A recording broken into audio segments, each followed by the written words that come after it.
मोर प्रिय छात्र छात्री मानक शुभ संध्या एवं समस्ते भले रही था एवं आपण मानकर परिवार भल रही था। तेणु आज आम बर्तमान पढ़ा जो आपण मानकर रही टीजीटी ओडियार जो प्रथम यूनिट रही नाथ धर्म एवं शैव साहित्य यही शैव साहित्य उपर मु सुंदर भाव में कौन करी आलोचना करदेवी। आपण मानकर जो रही टीजीटी ओडिया जो प्रिपेयर होती शिक्षक और शिक्षयित्री होगापाई तो आपण मानकर जो रही नाथ धर्म उपर एवं शैव धर्म उपर मु संपूर्ण भाव में सुंदर और सरल भाव में ये भिडटी में आलोचना कर दूची। एवं आपण मैंने देखु जो मैंने ओडिया ऑनर्स नहीं पढ़ी एवं जो मैंने आगक जावाक चाहते जो मैंने पीजी करेंगे एमफिल पीएचडी करने चाहते नेट जीआरएफ करने चाहते से भिडटी ये भिड गुड़िक तेणु आपर ये भल पाइबा दिंतु और आपण मैंने निहाती लाइक करूँ एवं सब्सक्राइब कर रखु जहाँफल मुझे जितेबले जो भिड गुड़ी छाड़ी से आप प्रथम कौन भाव नोटिफिकेशन जीव। तेणु देख पाने आपर जो रही जो नाथ धर्म और शैव साहित्य उपर मु प्रथमे कौन करुचे ये नाथ धर्म क्या कहुए एवं नाथ धर्मर केबे ताहा आविष्कृत होता आमको दृष्टिगोचर होता एवं लोकलोचन केबे आसीथिला मु ताहा एई वीडियो सुंदर भाव में कौन करी अति सहज अति सरल तुम उपस्थापन कर दौचे। तेणु देख आम प्रथमे जाना जो आम पढ़ीचु ओडिया साहित्य जुग जदि विभाजन करवा तेबे ये जो नाथ साहित्य व शैव साहित्य आमर आखि आगे दृष्टिगोचर केबे होइचे ना ये सारवा साहित्यर ठीक पूर्ववर्ती यह दृष्टिगोचर होइचे नाथ साहित्य एवं शैव साहित्य व मादला पांजे। तेणु आम यहाँ कौन कही था ना प्राक सारला जुग आम कही था।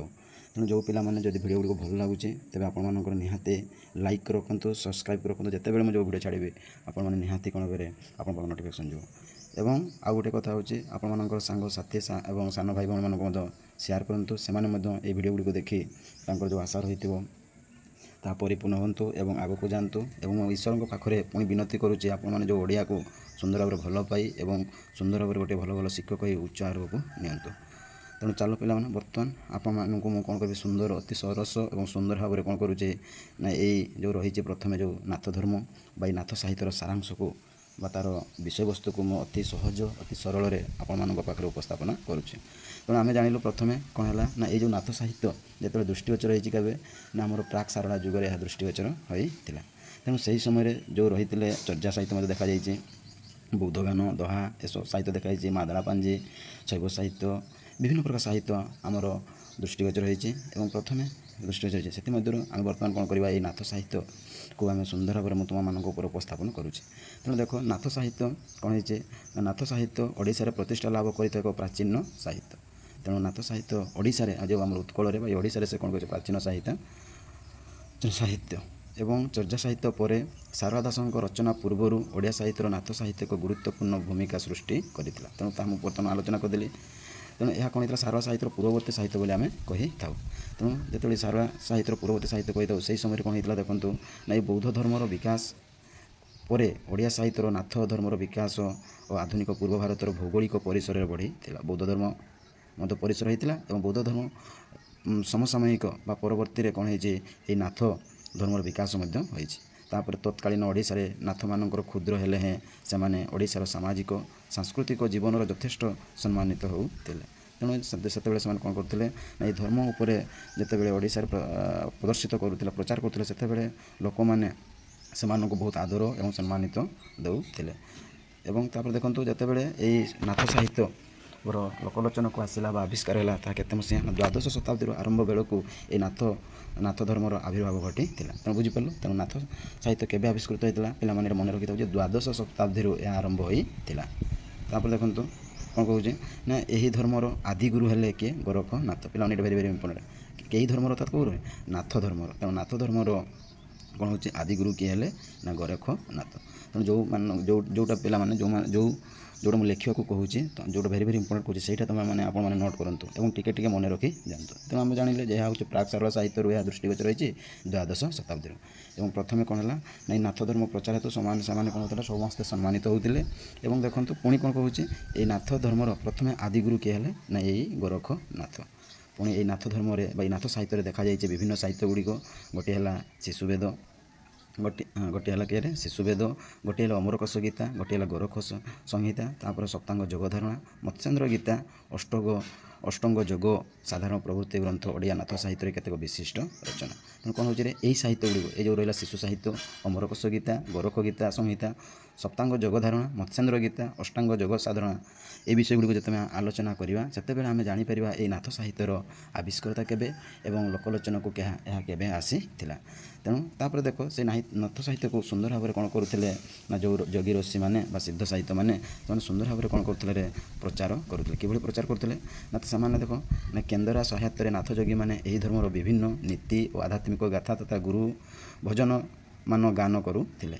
ଯେତେବେଳେ ସେମାନେ ରଚନା କରିଲେ ବା ଯେତେବେଳେ ସେମାନେ ଓଡ଼ିଶାରେ ନାଥ ଧର୍ମ ପ୍ରଚାର କରିବା ପାଇଁ ସେମାନେ କ'ଣ କରୁଥିଲେ, କ'ଣ ସହାୟତା କୌଣସି କେନ୍ଦେରା ସହାୟତାରେ ସେମାନେ ପ୍ରତ୍ୟେକ ଅଞ୍ଚଳକୁ ପ୍ରତ୍ୟେକ ରାଜ୍ୟକୁ ବା ଘରେ ଘରେ ସେମାନେ ଯାଇ କ'ଣ କରୁଥିଲେ ଗାନ କରୁଥିଲେ ଏବଂ ସେମାନଙ୍କର ନାଥ ଧର୍ମ ସେମାନେ କ'ଣ କରୁଥିଲେ ତାଙ୍କର ସଂଜ୍ଞା ତାଙ୍କର ନୀତି ନିୟମ ଏବଂ ସେମାନେ ସୁନ୍ଦର ଭାବରେ କ'ଣ କରୁଥିଲେ ସେଇ ନାଥ ଧର୍ମ ପର୍ଯ୍ୟବେସିତ ସୁନ୍ଦର ଗୀତ ବା ଗାଥା ସେମାନେ ଗାଉଥିଲେ।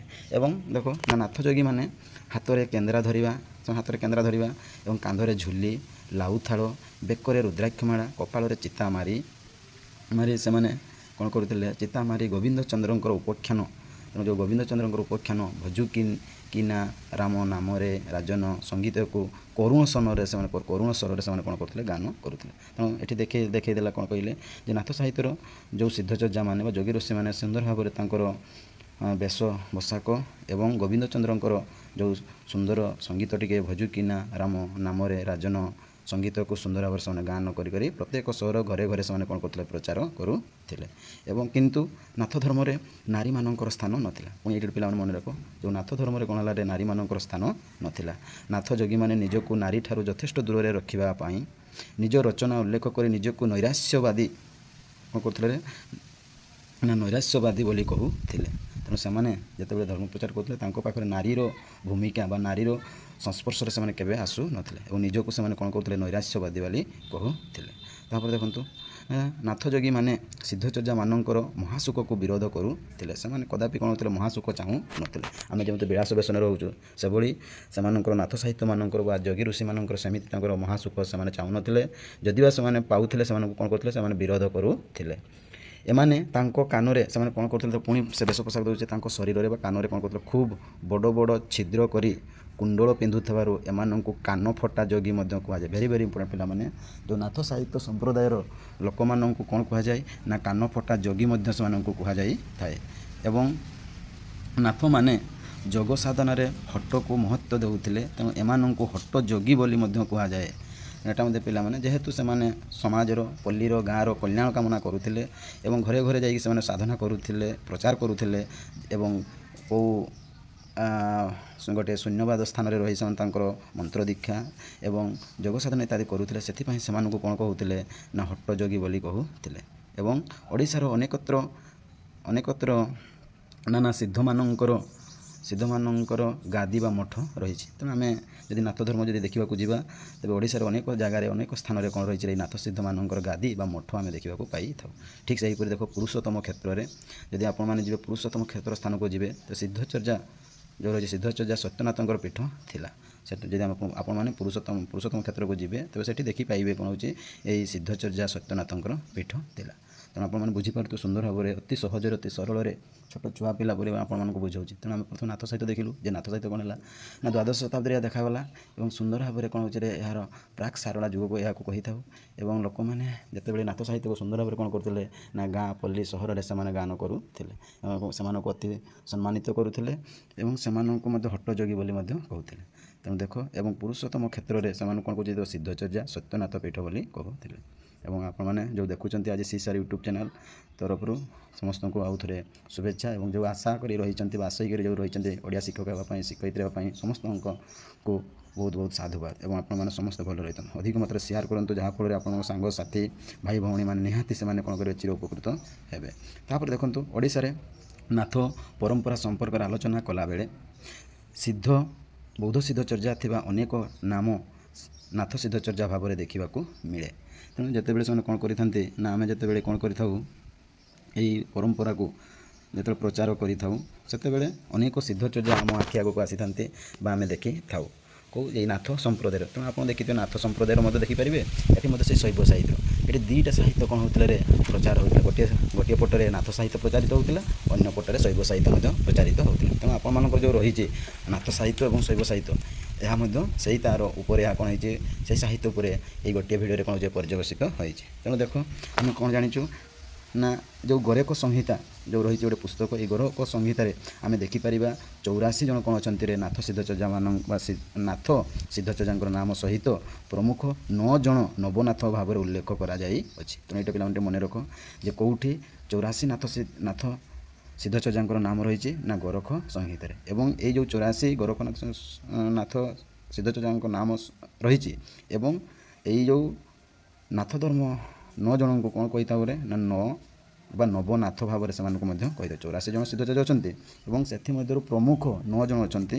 ସେଇ 9 ଜଣଙ୍କୁ କ'ଣ କୁହାଯାଏ ନା ନବନାଥ ଭାବରେ ଉଲ୍ଲେଖ କରାଯାଇଅଛି। ଏବଂ ଦେଖ ସେଇ ନବନାଥ ମାନେ ହେଲେ ଗୋଟିଏ ହେଲା ଆଦିନାଥ ଏବଂ ଆଉ ଗୋଟିଏ ହେଉଛି ଉଦୟନାଥ, ଆଉ ଗୋଟିଏ ହେଉଛନ୍ତି ସତ୍ୟନାଥ, 4 ହେଉଛନ୍ତି ସନ୍ତୋଷନାଥ, ତାପରେ ଦେଖ କନ୍ନଡ଼ନାଥ, ମନ୍ଥୀନ୍ଦ୍ରନାଥ, ଗୌରାଙ୍ଗନାଥ, ଅଚ୍ୟୁତନାଥ ଏବଂ ଲାଷ୍ଟ ଅଛନ୍ତି ଗୋରଖନାଥ। ତେଣୁ ପିଲାମାନେ ଟିକେ ଟିକେ ଏଗୁଡ଼ିକ ମଧ୍ୟ ନୋଟ୍ ଡାଉନ୍ କରନ୍ତୁ ଏବଂ ମନେ ରଖନ୍ତୁ। ତେଣୁ ଆପଣ ଜାଣିପାରିଲେ ଯେ ଗୋରଖ ସଂହିତାରେ ବା ଏହି ଗୋରଖ ସଂହିତା ଯେଉଁ ପୁସ୍ତକଟି ନାଥ ସମ୍ପ୍ରଦାୟ ପୁସ୍ତକଟି, ଏଠି 84 ଜଣ ସିଦ୍ଧଚର୍ଯ୍ୟା ଦେଖନ୍ତି ଏବଂ ମୁଖ୍ୟତଃ ଆମେ 9 ଜଣଙ୍କୁ ଆମେ କ'ଣ କହିଥାଉ ଏଇ ନାଥ ଧର୍ମ ଉପରେ ଦେଖିଥାଉ। ସେମାନଙ୍କୁ ଆମେ କ'ଣ କହିଥାଉ ନବନାଥ ବା ନବନାଥ ବୋଲି ଆମେ କହିଥାଉ। ତାପରେ 9 ଜଣଙ୍କର ଆପଣମାନେ ଜାଣିପାରିଲେ। ତାପରେ ଦେଖନ୍ତୁ ସେହିପରି କ'ଣ କହୁଛି ନା ଅନ୍ୟାନ୍ୟ ନାଥ ଗ୍ରନ୍ଥ ଯଥା ହେଉଛି ସୁଧାର ଚନ୍ଦ୍ରିକା ଗୋଟିଏ, ତାପରେ ଶ୍ୟାମ ରହସ୍ୟ, କଳାବଳୀ ତନ୍ତ୍ର ପ୍ରଭୃତିର ଭିନ୍ନ ଭିନ୍ନ ଭାବରେ ଏହି ତାଲିକା ରହିଛି। ତାପରେ ଦେଖନ୍ତୁ ନେପାଳରୁ ମଧ୍ୟ ନବନାଥଙ୍କର ତାଲିକା ଭିନ୍ନ ଭିନ୍ନ ଗ୍ରନ୍ଥରୁ ମିଳିଛି। ଯଦି ଆମେ ନେପାଳକୁ ଯିବା ସେଠି ଯଦି ଆମେ ଏଇ ନାଥମାନଙ୍କର ତାଲିକା ଯଦି ଦେଖିବା ସେଠି ମଧ୍ୟ କ'ଣ ହେଇଛି ଅଲଗା ଅଲଗା ଦେଖାଯାଇଛି। ତେବେ ବୌଦ୍ଧ ସିଦ୍ଧଚର୍ଯ୍ୟାଙ୍କ ତାଲିକା ଓ ଗ୍ରନ୍ଥ କରି ନାଥ ସମ୍ପ୍ରଦାୟ ତାଲିକା ଓ ଗ୍ରନ୍ଥ ନେପାଳରୁ ମିଳିବା ଧର୍ମୀୟ ରୂପାନ୍ତରଣ ଏକ ବଳିଷ୍ଠ ପ୍ରମାଣ ହୋଇପାରେ। ତେଣୁ ଆମେ ଯେତେବେଳେ ଏଇ ଚର୍ଯ୍ୟା ସାହିତ୍ୟକୁ ଯେତେବେଳେ ଆମେ ଆବିଷ୍କୃତ କଲୁ ହରପ୍ରସାଦ ଶାସ୍ତ୍ରୀ କେଉଁଠୁ ଆବିଷ୍କାର କଲେ ସେ ନେପାଳ ଦରବାରରୁ। ତେଣୁ ଏଇ ନେପାଳ ଦରବାରକୁ ଯଦି ଆପଣମାନେ ଯିବେ ସେଠି ମଧ୍ୟ ଦେଖିପାରିବେ ଏଇ ଆମର ରହିଛି ଯେଉଁ ନାଥ ସାହିତ୍ୟ ବା ଶୈବ ସାହିତ୍ୟର ବିଭିନ୍ନ ସିଦ୍ଧଚର୍ଯ୍ୟାମାନଙ୍କର ତାଲିକା ମଧ୍ୟ ଆପଣମାନେ ପାଇପାରିବେ ଏବଂ ସେମାନଙ୍କର ବଳିଷ୍ଠ ପ୍ରମାଣ ଆପଣ ମଧ୍ୟ ସଂଗ୍ରହ କରିପାରିବେ।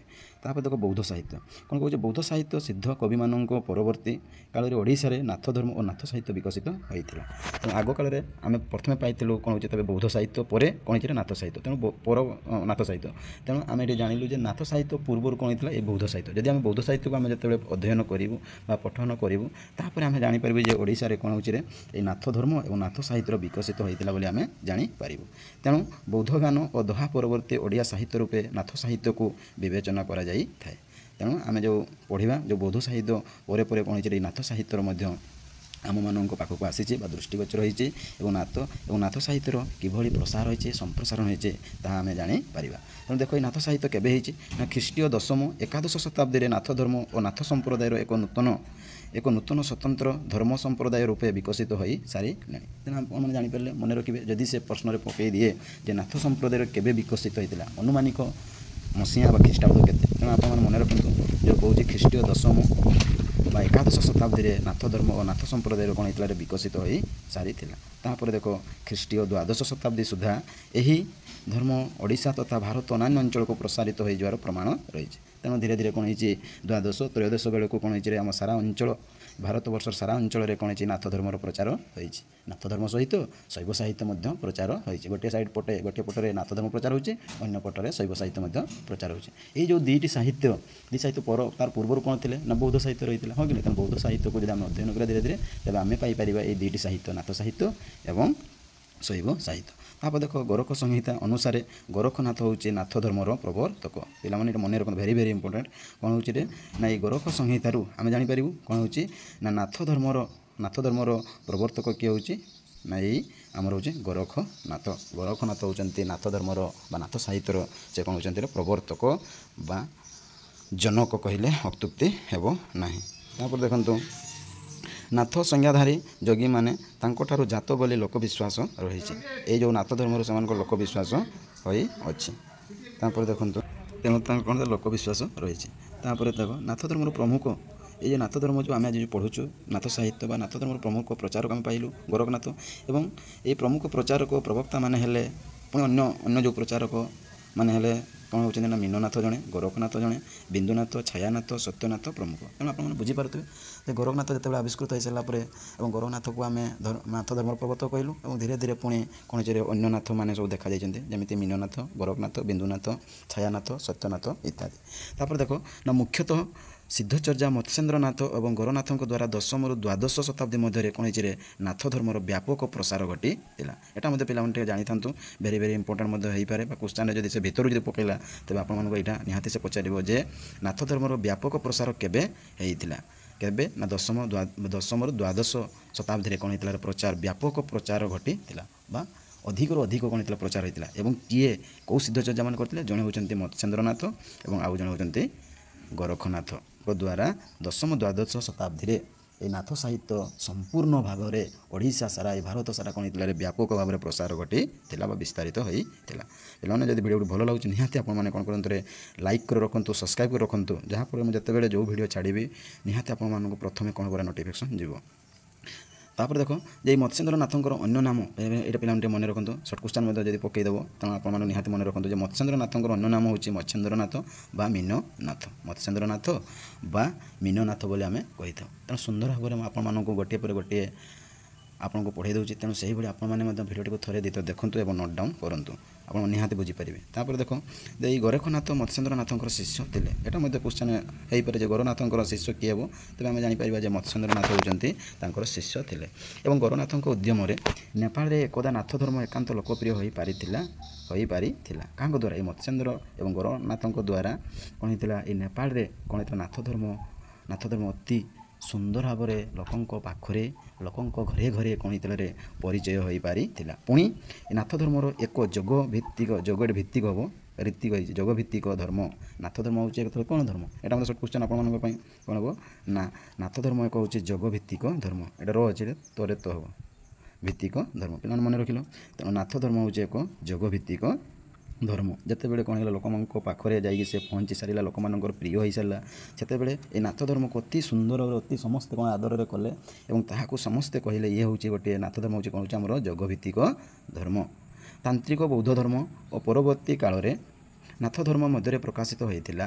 ନାଥ ଧର୍ମର ନାମକରଣ ତାତ୍ପର୍ଯ୍ୟଗତ ହେତୁ ହେଉଛି ଯେ ଏହାର ପ୍ରଚାରକ ଗଣନାଥ ପଦବୀରେ ଭୂଷିତ। ତେଣୁ ଏଠି ଆଉ ଗୋଟେ ପିଲାମାନେ ମନେ ରଖ, ଯେଉଁମାନେ କ'ଣ କରୁଥିଲେ ପ୍ରଚାର କରୁଥିଲେ, ଯେଉଁ ନାଥ ଧର୍ମକୁ ସେମାନେ ଗ୍ରହଣ କରି ବା ନାଥ ଧର୍ମକୁ ମନ୍ତ୍ରକୁ ସେମାନେ ଆଦର କରି ବା ଦୀକ୍ଷା ନେଇ ବା ଶିକ୍ଷା ନେଇ ଜ୍ଞାନ ପାଇ ଯେଉଁମାନେ ପ୍ରଚାର କରୁଥିଲେ ସେମାନଙ୍କୁ କ'ଣ କୁହାଯାଉଥିଲା? ନାଥ ବୋଲି କୁହାଯାଉଥିଲା। ପୁନଶ୍ଚ ନାଥ ଶବ୍ଦର ପ୍ରସାରଣ ଅର୍ଥ ହେଉଛି ସେମାନେ କ'ଣ କହୁଥିଲେ ନା ସ୍ୱାମୀ ବା ପ୍ରଭୁ ବୋଲି କହୁଥିଲେ। ଏଇଟା ମଧ୍ୟ ପିଲାମାନେ ମନେ ରଖିଥାଉ। ଯେଉଁମାନେ ନାଥ ଧର୍ମ ପ୍ରଚାର କରୁଥିଲେ ସେମାନଙ୍କୁ କ'ଣ କୁହାଯାଉଥିଲା? ନାଥ କୁହାଯାଉଥିଲା।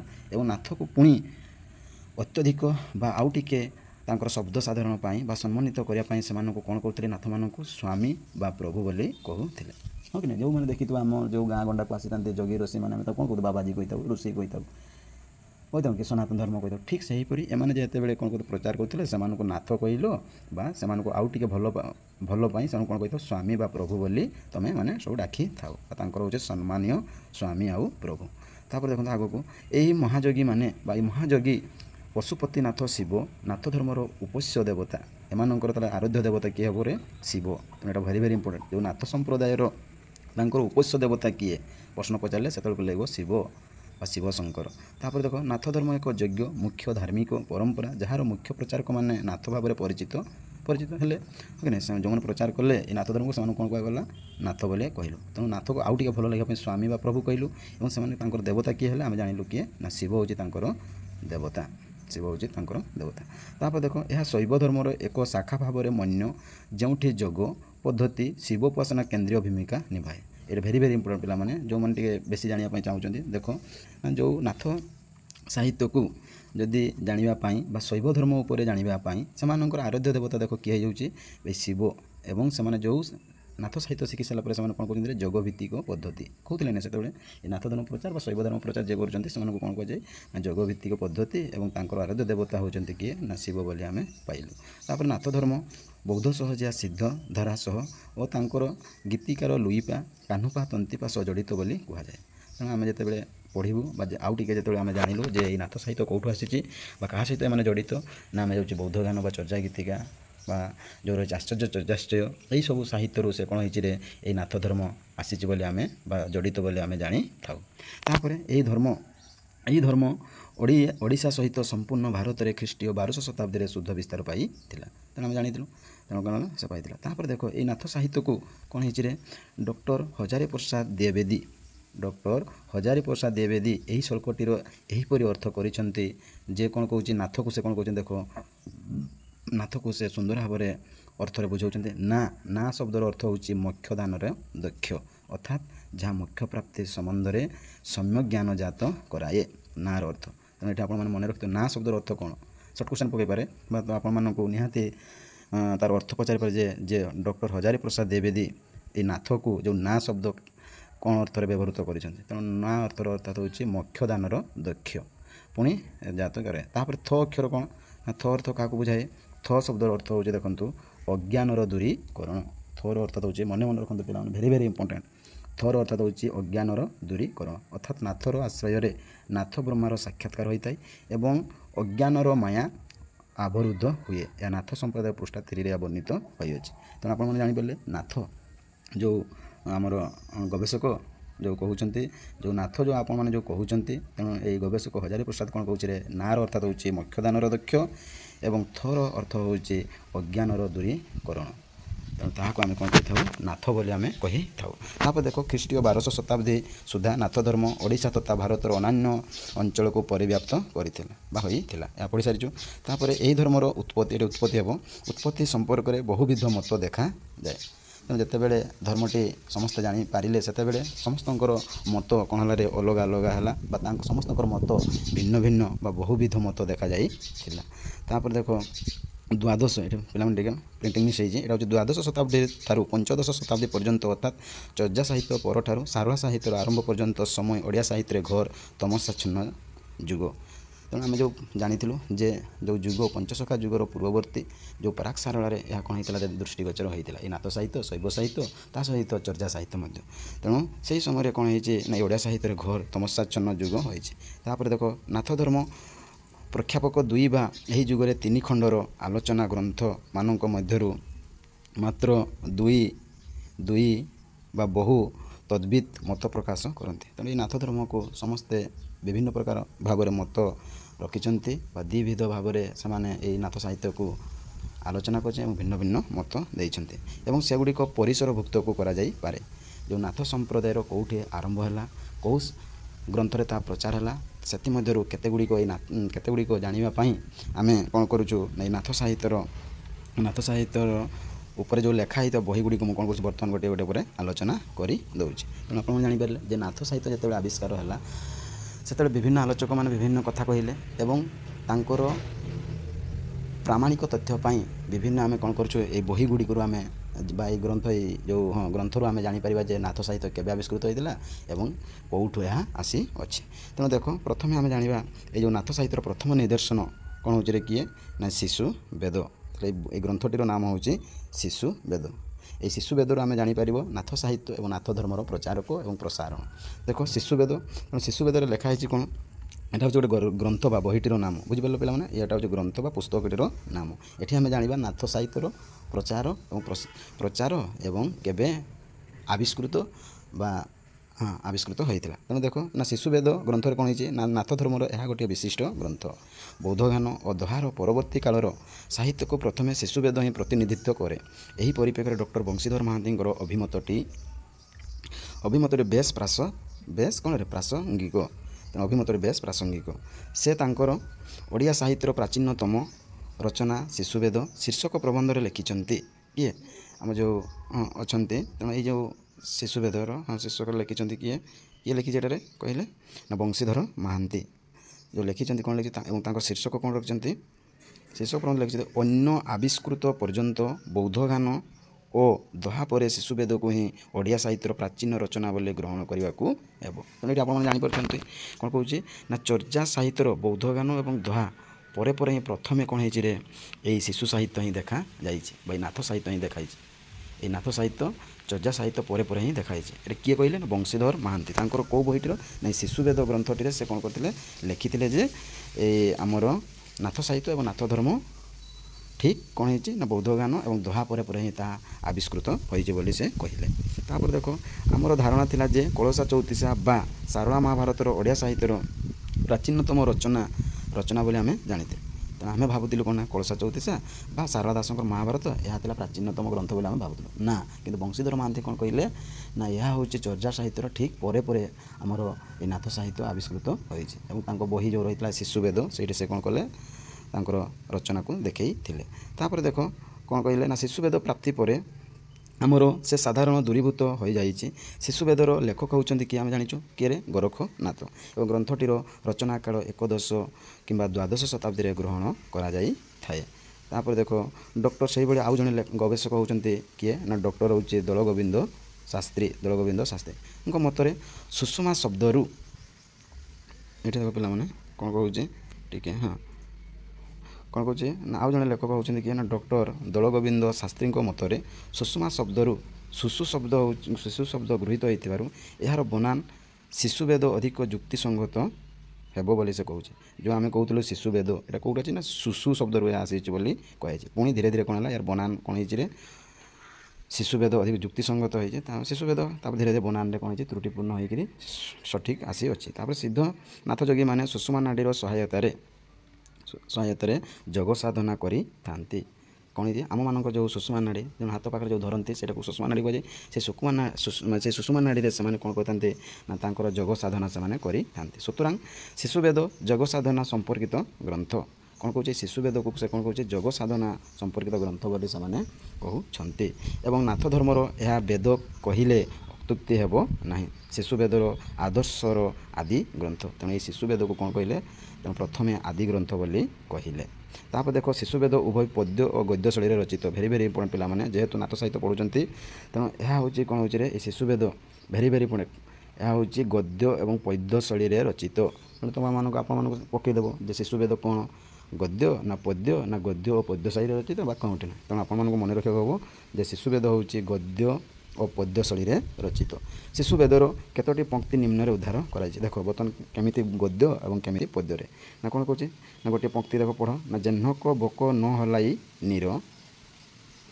ତାପରେ ସେକେଣ୍ଡ ତେହ୍ନେକେ ମନ ପବନର ଧୀର ବଗ ମକ୍ଷେ ଛେ ନୀର ସମୀକରି ନ ଜାଣ ତେବେ ସେ ପିଣ୍ଡକୁ ପରମେ ପ୍ରାଣ। ତେଣୁ କ'ଣ କହୁଛି ତେହ୍ନେକେ ମନ ପବନ ଧୀର ବଗ ମକ୍ଷେ ଛେ ନୀର ସମ କରି ଜାଣ ତେବେ ସେ ପିଣ୍ଡକୁ ପରମେ ପ୍ରାଣ। ତେଣୁ ଯେହେତୁ ଶିଶୁବେଦ କହିଲେ ଗଦ୍ୟ ଏବଂ ପଦ୍ୟ ତେଣୁ ଗଦ୍ୟ ଭାବରେ ବା ପଦ୍ୟ ଭାବରେ ଏବଂ ଗଦ୍ୟ ଭାବରେ ତାହା ଦେଖିବାକୁ ମିଳେ। ତାପରେ ଦେଖନ୍ତୁ କ'ଣ ହେଉଛି ନା ଶିଶୁବେଦରେ ଓଡ଼ିଆ ଗଦ୍ୟର ନିଦର୍ଶନ ଏହିପରି ବଗ ଯେ ସେ ମନ ପବନକୁ ଲୟ କଲେ ବଗ ମଛ ଯେ ସେ ପବନ ନୀର ସେ ବିନ୍ଦୁଟିଏ ମଛ ହିଁ ଅଚଳ ହୁଏଟି ଏହାକୁ ସହଜ ସମାଧି କହିଁ ହୃଦୟ ଚକ୍ରେ ମନ ହୋଇଥିବାରୁ ନାଭି ଚକ୍ରେ ଓ ଲଗାଇ ସମୀର କଣ୍ଠ ଚକ୍ରେ ଲଗାଇ ସୁସ୍ୱାଦୀ। ତେଣୁ ଏଇଭଳି ତା'ର କ'ଣ କଲା ଗଦ୍ୟ ଭାବର ଅର୍ଥ ସେ ବୁଝେଇ ଦେଲେ। ପୁଣି ଆଉ ଜଣେ ହେଉଛନ୍ତି ଲେଖକ କିଏ ନା ଗୋରଖନାଥ ଯେହେତୁ ଆଦି ସ୍ରଷ୍ଟା। ତେଣୁ ଏଇ ଯେଉଁ ଆମର ରହିଛି ନାଥ ଧର୍ମର ତେଣୁ ସିଏ କ'ଣ କହିଲେ ନାଇଁ ନାଥ ସାହିତ୍ୟକୁ ଦେଖ ଯେହେତୁ ପଦ୍ୟ ଗଦ୍ୟରେ କୁହାଯାଉଛି ତେଣୁ ସିଏ କ'ଣ କହୁଛି ଦେଖ ସତୀ ସତୀ ଭାସନ୍ତି ଗୋରଖେରାଏ ଗୋରେଖଙ୍କର ପରମ ଶୂନ୍ୟଟିଏ। ତାପରେ ସୁନ୍ଦର ଭାବରେ ସେ ପଙ୍କ୍ତି ଦେଲେ ଏବଂ କ'ଣ କହିଛନ୍ତି ଦେଖ ଯେ ଅଲୋଗ ଶିଶୁବେଦରେ ବ୍ୟବହୃତ କେତେକ ପ୍ରାଚୀନ ଶବ୍ଦ ହେଉଛି ଅଳଗ ଧ୍ୱନି ଏଠି ଦେଖ ପିଲାମାନେ ଆଉ ଟିକେ ମନେ ରଖନ୍ତୁ ଟିକେ ଖାଲି ଯେଉଁ ଏଇ ଶିଶୁବେଦରେ ଯେଉଁ ପଙ୍କ୍ତି ଆରମ୍ଭ ହେଲା ଏବଂ ଏଠାରେ ଯେଉଁ ଶବ୍ଦ ରହିଛି ସେ ପଚାରିଦେବ ଆପଣମାନଙ୍କୁ ଯେ ସେ କହିବ କ'ଣ ପ୍ରାଚୀନ ଶବ୍ଦ ହେଉଛି ଅଳଗରୁ କ'ଣ ହେବ ଅଲଗ ବା ଅଲଗରୁ ଅଳଗ ସେଇଭଳି ହେଉଛି ଧ୍ୱନି। ଦେଖ ମଇଁଧର ହେଉଛି ମଧ୍ୟ ଗରୁଅ ହେଉଛି ଗରୁଆ ଅମାନ ଗମନ ଅର୍ଥାତ ଅର୍ଥ ହେଉଛି ଅବଣା ଗମନ ରବନ୍ତୀ ଅର୍ଥାତ ହେଉଛି ରାବନ୍ତୀ କ୍ଷୀର ଅର୍ଥାତ କ୍ଷୀର ପ୍ରେମହଂସ ହେଉଛି ପରମହଂସ ସୁଷୁପତି ସୁଷୁପ୍ତି ସିଜଇ ସୁଜଇ ଖାୟା ଛାୟା ରେହ ରେଖା ପ୍ରତ୍ୟୟ ପରଚେ ଇତ୍ୟାଦି। ତେଣୁ ପିଲାମାନେ ଏଠି ଟିକେ ମନେ ରଖିବ ଯେହେତୁ କହିବ ସେ ପଚାରିବ ଯେ ଶିଶୁବେଦର ଯେଉଁ କବିତାରେ ଯେଉଁ ପଙ୍କ୍ତିରେ ରହିଥିଲା ସେଥିମଧ୍ୟରୁ ଯଦି ସେ ପଚାରିବ ତୁମକୁ ସିଜଇର ଅର୍ଥ କ'ଣ ତେଣୁ ଟିକେ ଆପଣମାନେ ଟିକେ ଜ୍ଞାନ କରିବେ ଯେ ସିଜଇର ଅର୍ଥ ହେଉଛି ସୃଜଇ ଠିକ୍ ଖାୟା ଏଇଟା ଭେରି ଟିକେ ପିଲାମାନେ ପକାଏ। ଏଇ ଖାୟାର ଅର୍ଥ କ'ଣ ଦେଖନ୍ତୁ ଖାୟାଟା ଆପଣମାନେ ଯେତେ ଚେଷ୍ଟା କଲେ ମଧ୍ୟ ଆପଣମାନେ ଜାଣିପାରିବେନି। ଖାୟାର ଅର୍ଥରେ ମନେ ରଖନ୍ତୁ ଛାୟା। ଏବଂ ଆଉ ଗୋଟେ ରେହର ଅର୍ଥ ଦେଉଛି ରେଖ। ପ୍ରେତ ପ୍ରେତ୍ୟତା ହେଉଛି ପରଚେ। ଏହି ଶବ୍ଦ ଗୁଡ଼ିକ ଆପଣମାନେ ଟିକେ ଲେଖି ରଖନ୍ତୁ ଏବଂ ଆପଣମାନେ ମନେ ରଖନ୍ତୁ। ସେ ପଚାରିଦେବ ଯେ କହିବ ଶିଶୁ ସାହିତ୍ୟରେ ରେହର ଅର୍ଥ କ'ଣ ବୁଝାଯାଏ। ରେହର ଅର୍ଥ ହେଉଛି ଆପଣମାନେ ଜାଣିଥିବ ରେଖ। ତାପରେ ଦେଖ ପୁଣି ଏ ଜାଣିଲେ ଆପଣ ଟିକେ ଲେଖି ରଖନ୍ତୁ, ନିହାତି ଆପଣମାନଙ୍କୁ କ'ଣ ଭାବରେ ସାହାଯ୍ୟ ସେ କରିବ। ଏବଂ ଆପଣମାନଙ୍କୁ ଯଦି ଭିଡ଼ିଓ ଗୁଡ଼ିକ ଭଲ ଲାଗୁଛି ନିହାତି ସେୟାର କରନ୍ତୁ ଏବଂ ସବସ୍କ୍ରାଇବ୍ କରି ରଖନ୍ତୁ ଯେତେବେଳେ ମୁଁ ଯେଉଁ ଭିଡ଼ିଓ ଛାଡ଼ିବି। ଏବଂ ଆପଣମାନଙ୍କ ରିଲେଟିଭ୍ ଓଡ଼ିଆ ଅନର୍ସ ପାଇଁ ବା ଟିଜିଟି ବା ଏ ଯେଉଁ ଟିଚର୍ ହେବା ପାଇଁ ଯେଉଁ ଚାହୁଁଛନ୍ତି ଆଶା ରହିଛନ୍ତି, ଯେତେବେଳେ ଯେଉଁ ଭିଡ଼ିଓ ଛାଡ଼ିବି ଆପଣଙ୍କ ପାଖକୁ ନିହାତି ପ୍ରଥମେ କ'ଣ ଯିବରେ ମୋର ନୋଟିଫିକେସନ୍ ଯିବ। ତେଣୁ ଆପଣମାନଙ୍କୁ ଅନୁରୋଧ ଆପଣମାନେ ଲାଇକ୍ ସବସ୍କ୍ରାଇବ୍ କରି ରଖନ୍ତୁ ଏବଂ ଆପଣମାନଙ୍କ ମତାମତ ଦେଇ ଚାଲନ୍ତୁ। ତାପରେ ଦେଖ ଶିଶୁ ବେଦରେ ବ୍ୟବହୃତ ଶବ୍ଦଗୁଡ଼ିକ ଚର୍ଯା ଗୀତିକା ପରବର୍ତ୍ତୀ ସମୟର ଶବ୍ଦ ପରି ଜଣାପଡ଼େ। ତାପରେ ଶାରଳା ଦାସଙ୍କର ମହାଗ୍ରନ୍ଥ ମହାଭାରତର ଶିଶୁବେଦକୁ ଶିଶୁ ମୁନ୍ନାବେଦ ରୂପେ ଉଲ୍ଲେଖ କରିଛନ୍ତି। ଏପରିକି ପଞ୍ଚସଖା ସାହିତ୍ୟରେ ଏହାର ପ୍ରାମାଣିକତା ପରିଲକ୍ଷିତ ହୁଏ। ଶିଶୁବେଦ ନାଥଧର୍ମର ତଥ୍ୟ ସମ୍ପର୍କିତ ଏକ ପ୍ରାମାଣିକ ଗ୍ରନ୍ଥ। ତେଣୁ ଆମେ ଏଠୁ ଜାଣିଲୁ ଯେ ନାଥ ଧର୍ମ ପାଇଁ ପ୍ରଥମ ଗ୍ରନ୍ଥଟି ହେଉଛି ଶିଶୁବେଦ। ତେଣୁ ଶିଶୁବେଦରେ ଆମେ ଜାଣିଲୁ ନାଥ ସାହିତ୍ୟ ଜାଣିପାରିଲୁ ଏବଂ ନାଥ ଧର୍ମର ପ୍ରଚାର ପ୍ରସାରଣ ମଧ୍ୟ ଆମେ ଜାଣିପାରିଲୁ। ଠିକ୍ ସେହିପରି ଆଉ ଗୋଟିଏ ଗ୍ରନ୍ଥ ହେଉଛି କିଏ ନା ଅମରକୋଷ ଗୀତା। ଏହି ଅମରକୋଷ ଗୀତାରେ ମଧ୍ୟ ଆମେ ଜାଣିପାରିବା ଏହି ନାଥ ସାହିତ୍ୟର ପ୍ରଚାର ଏବଂ ପ୍ରସାର। ଦେଖ ନା କ'ଣ କହୁଛି ଅମରକୋଷ ଗୀତାରେ କ'ଣ କହୁଛି ନା ଅମରକୋଷ ଗୀତା ନାଥ ଧର୍ମ ସମ୍ବନ୍ଧୀୟ ଅନ୍ୟତମ ପ୍ରଧାନ ରଚନା।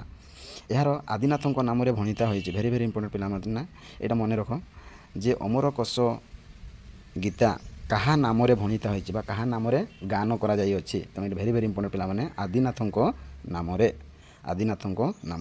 ଯଦି ପିଲାମାନେ ଭିଡ଼ିଓଟି ଲମ୍ବା ହେଉଛି ବା ଦୀର୍ଘ ହେଉଛି ହେଲେ ମଧ୍ୟ ଆପଣ କ'ଣ ବିନା ସ୍କିପ୍ ବା ଆପଣ ଧୈର୍ଯ୍ୟ ସହକାରେ ନିହାତି ଦେଖନ୍ତୁ।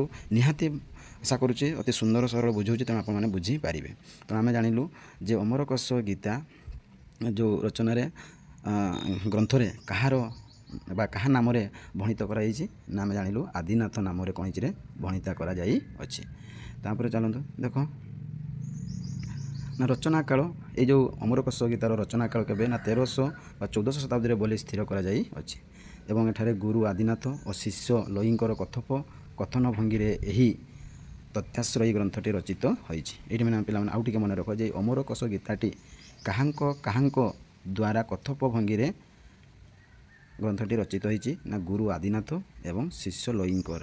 এটা ମଧ୍ୟ ପୁଷ୍ପଙ୍କ କଥନ ଛଳିରେ ଏହା ଗ୍ରନ୍ଥଟି ରଚିତ ହୋଇଛି। କେଉଁଟା ଏଇ ଅମରକୋଷ ଗୀତା। ଏବଂ ଏଠାରେ କାହାଙ୍କୁ ଭଣିତା କରାଯାଇଛି ନା ଆଦିନାଥଙ୍କୁ କ'ଣ ହେଇଛି ଭଣିତା କରାଯାଇଅଛି। ଟିକେ ମନେ ରଖି ଯାଆନ୍ତୁ ଆପଣମାନେ ନିହାତି ଟିକେ ନୋଟ୍ ଡାଉନ୍ କରିକି ଯାଆନ୍ତୁ, ଦେଖିବେ ସୁନ୍ଦର ଭାବରେ ଆଉ ଟିକେ ଆପଣମାନେ ବୁଝିପାରିବେ। ତାପରେ ଦେଖ ଏହାର ଭାଷାତାତ୍ତ୍ୱିକ ଅନୁଶୀଳନରୁ ଜଣାଯାଏ ଯେ ଏହା ଶାରଳା ଦାସଙ୍କର ପୂର୍ବବର୍ତ୍ତୀ ରଚନା ନିଶ୍ଚୟ। ତେଣୁ ଆମେ ସବୁବେଳେ ଦେଖୁଛୁ, ତେଣୁ ଏହାର କ'ଣ ହେଉଛି ଶାରଳା ଦାସଙ୍କର ପୂର୍ବବର୍ତ୍ତୀ ରଚନା ବୋଲି ଜାଣିଥାଉ। ଏହି ଗ୍ରନ୍ଥରେ ନବନାଥଙ୍କ ମଧ୍ୟରୁ କେବଳ ଅଷ୍ଟନାଥଙ୍କ ବନ୍ଦନା ରହିଛି। ଆମେ ଯେଉଁ ପଢ଼ିଥିଲୁ ନବନାଥ, ତେଣୁ ସେଇ ନବନାଥଙ୍କ ମଧ୍ୟରୁ କେବଳ କ'ଣ ହେଇଛି ଅଷ୍ଟନାଥଙ୍କର ବନ୍ଦନା ରହିଛି। ଦେଖ କେମିତି ଅଷ୍ଟନାଥଙ୍କର ବନ୍ଦନା ରହିଛି ନା ବନ୍ଦଇ ଆଦିନାଥ ଗରେଖ ଭାରିଆଁ, ବନ୍ଦଇ ମକ୍ଷ ଦେଲି ନାଥ ଅନନ୍ତ ଦରିଆଁ, ବନ୍ଦଇ ଚଉରଙ୍ଗୀ ନାଥ ନୀତିକ୍ରମ ଧାରୀ, ବନ୍ଦଇ ଗରେଖ ନାଥ ବ୍ରହ୍ମଚାରୀ। ତେଣୁ ଏଇଟା ମଧ୍ୟ ଦେଖୁଛୁ ସୁନ୍ଦର ଭାବରେ ସେ କ'ଣ କରୁଛି ବା ସୁନ୍ଦର ଭାବରେ ସେ କ'ଣ କରୁଛି ଏମିତି ନାଥ ଧର୍ମର ଯେଉଁ ପଙ୍କ୍ତିଟି ବା ଯେଉଁ ଗୀତଟି ସେମାନେ ଦେଇ ଅଛନ୍ତି। ଆଉ ଟିକେ ପିଲାମାନେ ମନେ ରଖିଥାଉ ଏଇ ଯେଉଁ ପଙ୍କ୍ତିଟା ମଧ୍ୟ ସେ ପଚାରି ଦେଇପାରେ ଏଇଟା ମାନେ କେଉଁ ପଙ୍କ୍ତିରୁ ଆସିଅଛି। ତେଣୁ ଆପଣମାନେ ଅମରକୋଷ ନା ଶିଶୁବେଦ ନା କେଉଁଠୁ ଆସିଛି। ତେଣୁ ଆପଣମାନଙ୍କୁ ନିହାତି ଏଇଟା ମଧ୍ୟ ମନେ ରଖିଥିବ ଯେ ଏହା କ'ଣ ହେଇଛି ଏଇ ଯେଉଁ ନବନାଥମାନଙ୍କର କ'ଣ ହେଇଛି ନା ଅମରକୋଷ ଗୀତାରୁ ଏହା ଆସିଅଛି। ତାପରେ ଦେଖ ସେ ପୁଣି କ'ଣ କହୁଛି ନା ବନ୍ଦଇ ସାବରୀ ନାଥ ମୂଳ କମଳ ଧାରୀ, ବନ୍ଦଇ କକ୍ଷଡ଼ି ନାଥ ଗହୀର ଗମ୍ଭରୀ, ବନ୍ଦଇ ଜଳାନ୍ଧେରୀ ଜ୍ଞାନ ତତ୍ତ୍ୱ ପରି ମାଣି, ବନ୍ଦଇ ଗୋବିନ୍ଦ ଚନ୍ଦ୍ର ଲକ୍ଷ୍ୟ ମଣି। ଏହି ଭାବରେ ସେମାନେ କ'ଣ କରିଥିଲେ ନବନାଥଙ୍କର ମଧ୍ୟରୁ ଅଷ୍ଟନାଥକୁ ସେ ସୁନ୍ଦର ଭାବରେ ସେମାନେ କ'ଣ କରିଥିଲେ ଆଲୋଚନା କରିଥିଲେ ବା ଆମେ ଦୃଷ୍ଟିଗୋଚରକୁ ଆମ ପାଖକୁ ଆସିଥିଲା। ପୁଣି ଏହି ଧର୍ମରେ ଆଦିନାଥ ଓ ଶିବଙ୍କୁ ଏକ ଅଭିନ୍ନ ବୋଲି ଉଲ୍ଲେଖ କରାଯାଇଅଛି। ଏହି ଧର୍ମରେ ଅର୍ଥାତ୍ କେଉଁ ଧର୍ମରେ ଏ ଆମର ରହିଲା ନାଥ ଧର୍ମରେ। ତେଣୁ ଏହି ନାଥ ଧର୍ମରେ ଯେଉଁ ଆଦିନାଥ ମାନେ କ'ଣ କଲେ ଶିବଙ୍କୁ ପୁଣି ଗୋଟେ ଅଲଗା ରୂପରେ ସେମାନେ ବ୍ୟାଖ୍ୟା କଲେ। ପୁଣି କ'ଣ କହୁଛନ୍ତି ନା ଏହି ଅମରକୋଷ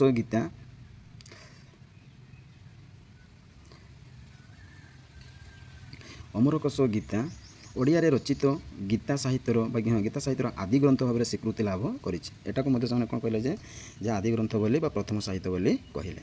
ତେଣୁ ବୁଝିପାରିଲ ଶିଶୁବେଦ ଶିଶୁବେଦ ସାହିତ୍ୟରେ ମଧ୍ୟ ଦେଖିପାରିଲ ନାଥ ସାହିତ୍ୟର ପ୍ରଚାର ଏବଂ ତାପରେ ଅମରକୋଷ ଗୀତାରେ ମଧ୍ୟ ଦେଖିପାରିଲ। ଠିକ୍ ସେହିପରି ପୁଣି ଆଉ ଗୋଟେ ସାହିତ୍ୟ ଦେଖନ୍ତୁ ବା ଆଉ ଗୋଟେ ଗ୍ରନ୍ଥ ଦେଖନ୍ତୁ ଯେଉଁଟା ହେଉଛି ସପ୍ତାଙ୍ଗ ଯୋଗ ଧାରଣା। ଏଇଟା ମଧ୍ୟ ଗ୍ରନ୍ଥ, ଏଇଟା ମଧ୍ୟ ବହିଟିର ନାମ ଏହି ସପ୍ତାଙ୍ଗ ଯୋଗ ଧାରଣା। ଏହି ସପ୍ତାଙ୍ଗ ଯୋଗ ଧାରଣାରେ ମଧ୍ୟ ଆପଣମାନେ କ'ଣ କରିବେ ଜାଣିପାରିବେ ଯେ ନାଥ ସାହିତ୍ୟର ପ୍ରଚାର ଏବଂ ପ୍ରସାର।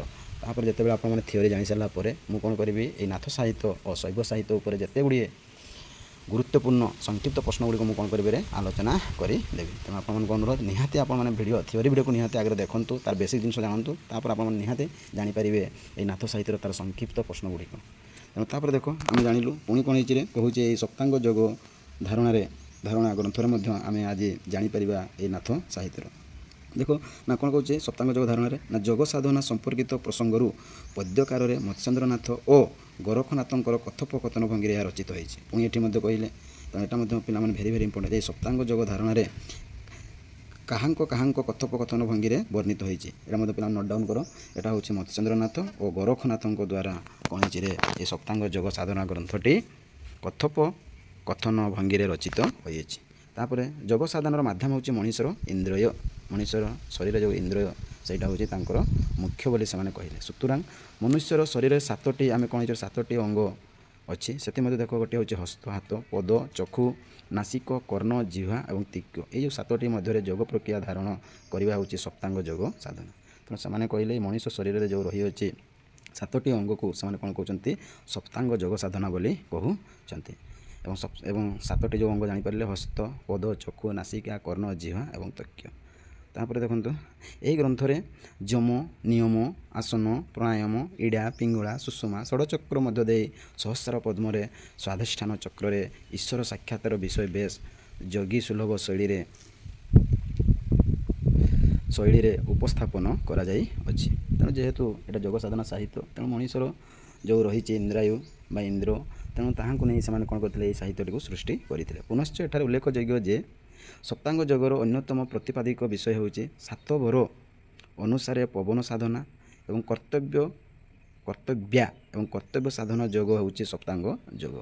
ଅର୍ଥାତ୍ ଏଠି ସେମାନେ କ'ଣ କହିଲେ ସପ୍ତାଙ୍ଗ ଯୋଗ ହେଉଛି କ'ଣ ନା ପବନ ସାଧନା ଓ କର୍ତ୍ତବ୍ୟ ସାଧନା ଯୋଗକୁ ଆମେ କ'ଣ କହିଥାଉ ସପ୍ତାଙ୍ଗ ଯୋଗ ସାଧନା ବୋଲି ଆମେ କହିଥାଉ।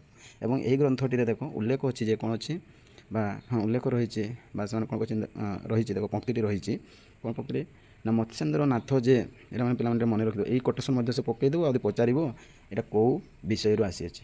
ତେଣୁ ଆପଣମାନଙ୍କୁ ଟିକେ ମନେ ରଖିବାକୁ ପଡ଼ିବ। ଶିଶୁବେଦରେ ତାର ପକ୍ତି ଗୁଡ଼ିକୁ ମନେ ରଖିଥିବ ଟିକେ। ତାପରେ ଗଲା ସପ୍ତାଙ୍ଗ ଯୋଗ ସାଧନ ବର୍ତ୍ତମାନ ପଢ଼ୁଛୁ। ତାପରେ ତା ଆଗକୁ ଗୋଟିଏ କ'ଣ କହିଲେ ଅମରକୋଷ। ତେଣୁ ଏଇ ଯେଉଁ ରହିଛି ଅମରକୋଷରେ କ'ଣ ରହିଲେ ତେଣୁ ଟିକେ ଯେଉଁ କୋଟେସନ୍ ଯୋଉଟା ରହିଛି ଯୋଉଟା ମୁଁ ଦେଇଛି ସେ ଭେରି ଇମ୍ପୋର୍ଟାଣ୍ଟ। ସେଇଗୁଡ଼ିକ ସେ କ'ଣ କରିବ ପକାଇବ ଏବଂ ପଚାରିବ ଏହା କେଉଁ ବିଷୟରୁ ଆସିଅଛି ବା ବହିଟିର ନାମ କ'ଣ ବା ଗ୍ରନ୍ଥଟିର ନାମ କ'ଣ। ତେଣୁ ସପ୍ତମ ଯୋଗ ସାଧନାରେ ଦେଖ ସେ ଗୋଟିଏ କୋଟେସନ୍ କ'ଣ କହୁଛି ନା ମତ୍ସ୍ୟେନ୍ଦ୍ରନାଥ ଯେ ମୋତେ ଉପଦେଶ କଲେ 7 ବାର ଶପତାଙ୍ଗ ଆତ୍ମା ଯୋଗ ଦେଲେ। ଶପଥ ବାରରେ ଏଥି ସପ୍ତ ଆଚରଣ ସପ୍ତାଙ୍ଗ ଯୋଗ ପୁତା କହିବା ଏବେ ଶୁଣ। ତାର ଅର୍ଥ ଦେଖ ନା କ'ଣ କହୁଛି ନା ଏଇ ନାଥ ଧର୍ମ ପ୍ରଚାରକମାନଙ୍କର ବାଣୀ ଏହି ଗ୍ରନ୍ଥରେ ସ୍ଥାନିତ ହୋଇଛି। ସୁତରାଂ ନାଥ ଧର୍ମର ପୁସ୍ତକ ହିସାବରେ ସପ୍ତାଙ୍ଗ ଯୋଗ ଧାରଣା ଏକ ଉଲ୍ଲେଖଯୋଗ୍ୟ କୃତି ନିଶ୍ଚୟ। ଉଲ୍ଲେଖନୀୟ କୃତି ବୋଲି ଯୋଗ୍ୟ ବୋଲି ସେ କହିଲେ। ଠିକ୍ ସେହିପରି ଦେଖ ପୁଣି ଆଉ ଗୋଟିଏ ଗ୍ରନ୍ଥ ହେଉଛି ମତ୍ସ୍ୟେନ୍ଦ୍ର ଗୀତା। ତେଣୁ ଏ ହେଉଛି ମତ୍ସ୍ୟେନ୍ଦ୍ର ଗୀତା। ଏଠି ମଧ୍ୟ ଆପଣମାନେ ଜାଣିପାରିବେ ଏହି ନାଥ ଧର୍ମ ପ୍ରସାର ଏବଂ ତା'ର ପ୍ରଚାରକ ଏବଂ ଆବିଷ୍କୃତ ବିଷୟରେ ଜାଣିପାରିବେ। ତେଣୁ ମତ୍ସ୍ୟେନ୍ଦ୍ର ଗୀତାରେ କ'ଣ କୁହାଯାଇଛି ଦେଖ ନା ଓଡ଼ିଆରେ ରଚିତ ଗୀତା ସାହିତ୍ୟର ଏକ ଦ୍ୱିତୀୟ ନିଦର୍ଶନ ବୋଲି କହିଲେ। ଏହି ଗ୍ରନ୍ଥଟି ମତ୍ସ୍ୟେନ୍ଦ୍ରନାଥଙ୍କ ନାମରେ ଭଣିତ ହୋଇଛି। ଏଇଟା ଭେରି ପିଲାମାନେ ସମସ୍ତ ଯେଉଁ ଭଣିତା ଯେଉଁ କହୁଛି ସେଗୁଡ଼ା ଟିକେ ଲେଖି ରଖନ୍ତୁ, ନୋଟ୍ ଡାଉନ୍ କରନ୍ତୁ, ସେଗୁଡ଼ିକ ସେ ପକାଇବ। ତେଣୁ ଯେଉଁ କହିଲା ମତ୍ସ୍ୟେନ୍ଦ୍ର ଗୀତାଟି କାହାଙ୍କ ନାମରେ ଭଣିତ କରାଯାଇଛି ତେଣୁ ଆପଣମାନେ ମନେ ରଖିବେ ମତ୍ସ୍ୟେନ୍ଦ୍ରନାଥଙ୍କ ନାମରେ ଏହା ଭଣିତ କରାଯାଇଅଛି। ଏହି ଗ୍ରନ୍ଥଟିରେ ଆବିଷ୍କାର ଆଉ ଗୋଟେ ଦେଖ ଆବିଷ୍କାର ହେଉଛନ୍ତି କିଏ ନା ବ୍ରହ୍ମାନନ୍ଦ ଦାସ ଆବିଷ୍କୃତ କରିଥିଲେ। କେଉଁଟାରେ ଏହି ମତ୍ସ୍ୟେନ୍ଦ୍ର ଗୀତା ବହିଟିକୁ। ଏଠି ଦୁଇଟା କ୍ୱେଶ୍ଚନ୍ ପାଇପାରିଲ ଆପଣମାନେ ଯେ ମତ୍ସ୍ୟେନ୍ଦ୍ରନାଥ ନାମରେ ଭଣିତ ହେଇଛି ଏବଂ ଏହାକୁ ଆବିଷ୍କାର କିଏ କରିଥିଲେ ନା ବ୍ରହ୍ମାନନ୍ଦ ଏହାକୁ ଆବିଷ୍କୃତ କରିଥିଲେ। ତାପରେ ଦେଖ ଏହି ଗ୍ରନ୍ଥଟିର ରଚନା କାଳ କେବେ ନା ତ୍ରୟୋଦଶ ଶତାବ୍ଦୀ ବୋଲି ବିଶେଷ ଗ୍ରହଣଯୋଗ୍ୟ ମନେ ହୁଏ। ଏବଂ ମତ୍ସ୍ୟେନ୍ଦ୍ର ଗୀତାରେ ନାଥ ଧର୍ମ ସମ୍ପର୍କରେ ଉଲ୍ଲେଖ ରହିଥିବା ବେଳେ ଶ୍ରୀ ଜଗନ୍ନାଥଙ୍କ ସମ୍ପର୍କରେ ମଧ୍ୟ ଇଙ୍ଗିତ ରହିଛି। କେଉଁଠି ଏହି ମତ୍ସ୍ୟେନ୍ଦ୍ରନାଥରେ କାହାଙ୍କ ସମ୍ପର୍କରେ ମଧ୍ୟ ରହିଛି ଟିକେ ମନେ ରଖିଥିବେ ପିଲାମାନେ, ଏଇଟା ହେଉଛି ଶ୍ରୀ ଜଗନ୍ନାଥଙ୍କର ଇଙ୍ଗିତରେ ରହିଛି। ଏବଂ ଦେଖନ୍ତୁ ଏ ମତ୍ସ୍ୟେନ୍ଦ୍ର ଗୀତା ମତ୍ସ୍ୟେନ୍ଦ୍ର ଗୀତା ଅନୁସାରେ ଜଗନ୍ନାଥ ହେଉଛି ନାଥ ଧର୍ମର ଉପୋଷ୍ୟ ଦେବତା ଏବଂ ଜଗନ୍ନାଥ ହେଉଛନ୍ତି ଜୀବନାଥ। ତେଣୁ ଏଇଠି ସେମାନେ କ'ଣ କହିଲେ, ଏ ମତ୍ସ୍ୟେନ୍ଦ୍ର ନାଥରେ କାହାକୁ ସେମାନେ ଦେବତା ଆକାର ଦେଖିଲେ ନା ମହାପ୍ରଭୁ ଜଗନ୍ନାଥଙ୍କୁ। ତେଣୁ ପିଲାମାନେ ଏଇଠି ଗୋଟେ ମଧ୍ୟ ଆପଣମାନେ କ୍ୱେଶ୍ଚନ୍ ଗୋଟେ ପାଇପାରିଲେ। ତେଣୁ ଆପଣମାନେ ମନେ ରଖନ୍ତୁ ଯେ ମତ୍ସ୍ୟେନ୍ଦ୍ର ନାଥରେ ଆରାଧ୍ୟ ଦେବତା କାହାକୁ କହିଛନ୍ତି ନା ଶ୍ରୀ ଜଗନ୍ନାଥଙ୍କୁ। ତେଣୁ ଏହି ଥିଲା ଆପଣମାନଙ୍କର ନାଥ ସାହିତ୍ୟରେ କେତେ ଗୁଡ଼ିକ ଗ୍ରନ୍ଥରେ ଏ ନାଥ ସାହିତ୍ୟର ପ୍ରଚାର ଏବଂ ପ୍ରସାର ହୋଇଥିଲା, ତାହା ମଧ୍ୟ ସମ୍ପୂର୍ଣ୍ଣ ଭାବରେ ମୁଁ କ'ଣ କରିଦେଲି ଆଲୋଚନା କରିଦେଲି ଅତି ସୁନ୍ଦର ଏବଂ ସରଳ ଭାବରେ। ତେଣୁ ଆପଣମାନେ ଟିକେ ଟିକେ ଦେଖନ୍ତୁ, ନିଶ୍ଚୟ ଭିଡ଼ିଓ ଦେଖନ୍ତୁ, ଯାହାଫଳରେ ଆପଣମାନେ ଜାଣିପାରିବେ ଏବଂ ନୋଟ୍ ଡାଉନ୍ କରନ୍ତୁ ଏବଂ ତା'ର ସର୍ଟ କ୍ୱେଶ୍ଚନ୍ ଗୁଡ଼ିକ ମୁଁ କ'ଣ କରି ପରବର୍ତ୍ତୀ ଭିଡ଼ିଓରେ ଆଲୋଚନା କରିଦେବି। ତେଣୁ ଦେଖୁଛି, ଆଶା କରୁଛି ବା ଦେଖୁଛି ଭିଡ଼ିଓଟି ଦୀର୍ଘ ହୋଇଗଲାଣି। ତେଣୁ ନେକ୍ସଟ ଭିଡ଼ିଓରେ ମୁଁ କ'ଣ କରିବି ନା ଏହାର ଶୈବ ସାହିତ୍ୟକୁ ମୁଁ ସମ୍ପୂର୍ଣ୍ଣ ଭାବରେ ଏବଂ ଅତି ସହଜ ସରଳରେ ଆପଣମାନଙ୍କୁ ଉପସ୍ଥାପନ କରିଦେବି। ତେଣୁ ଏଠି ଆପଣମାନେ ନାଥ ସାହିତ୍ୟକୁ ମୁଁ ସମ୍ପୂର୍ଣ୍ଣ ଭାବରେ ଆଲୋଚନା କରିଲି। ମୋର ମୁହୂର୍ତ୍ତରେ କ'ଣ କରିବି, ଏହି ଶୈବ ସାହିତ୍ୟକୁ ମଧ୍ୟ ସୁନ୍ଦର ଭାବରେ ଆପଣମାନଙ୍କ ଉପରେ ବର୍ଣ୍ଣନା କରିଦେବି। ତେଣୁ ଆମେମାନେ ଏଠି କ'ଣ ଦେଖିଲୁ ନା ଜାଣିଲୁ ଯେ ଏ ପଞ୍ଚଦଶ ଶତାବ୍ଦୀର ପୂର୍ବବର୍ତ୍ତୀ ସମୟରେ ଯେଉଁ ଦୁଇଟି ସାହିତ୍ୟ ଆମମାନଙ୍କ ନିକଟକୁ ଆସିଥିଲା, ଗୋଟିଏ ପଟେ ନାଥ ସାହିତ୍ୟ ଏବଂ ଆଉ ଗୋଟିଏ ପଟେ ଶୈବ ସାହିତ୍ୟ। ତେଣୁ ନେକ୍ସଟ ଭିଡ଼ିଓରେ ଏହି ଶୈବ ସାହିତ୍ୟ ମୁଁ ଆଲୋଚନା କରିଦେବି। ରହୁଛି ଜୟ ଜଗନ୍ନାଥ। ଏବଂ ଆଶା କରୁଛି ସମସ୍ତେ ଭଲ ରହିଥାଉ ଏବଂ ଅଧିକ ମାତ୍ରାରେ ସେୟାର କରୁ, ଆପଣଙ୍କ ସାଙ୍ଗସାଥି ସମସ୍ତେ କ'ଣ କରିବେ ଚିର ଉପକୃତ ରହିବେ। ଜୟ ଜଗନ୍ନାଥ। ରହୁଛି ଜୟ ଜଗନ୍ନାଥ।